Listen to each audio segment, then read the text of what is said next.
আসসালামু আলাইকুম গাইস, কি অবস্থা? সবাই কেমন আছেন? আশা করি সবাই ভালো আছেন। আমার সামনে দেখতেছেন কনস্ট্রাকশনের কাজ চলতেছে। তো ভিডিওটা করার কারণ হইল,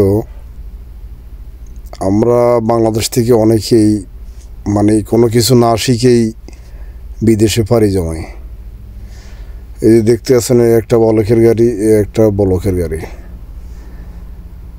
এই যে কেরান দিয়া বলকগুলা দোতলা উঠাইতে আছে। এমন টেকনোলজির সিস্টেম, এখানে কোনো লেবারের দরকার নেই। যে গাড়ি দিয়া বলক আনছে, ওই গাড়িতে কেরান সেট করা। ওই যে উপরে একজন, ওই লোকটা ওইটা হইল মিশরি, আর ড্রাইভারটা হইল ইয়ামানি। তো ওই ইশারা দিব, যেখানে কইব ওখানে রেখে দিব আর কি। তো ভিডিওটা করার কারণ হইল, বাংলাদেশ থেকে আসলে যেহেতু আমি ড্রাইভার, ভিডিওটা করা হইলো সৌদি আরব রিয়াদ থেকে।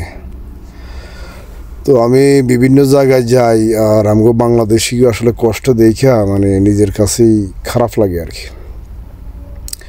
দেন আমরা কোনো কিছুই না শিখে চলে আই, অন্তত দেশে তো গাড়ি চালানোটাও শিখে আইতে পারি। এই গাড়ির ড্রাইভারের বেতন হইল 3 হইতে 3,500 টাকা। হ্যাঁ, 3,500 রিয়াল। বর্তমানে 3,000 রিয়ালে 1 লাখ।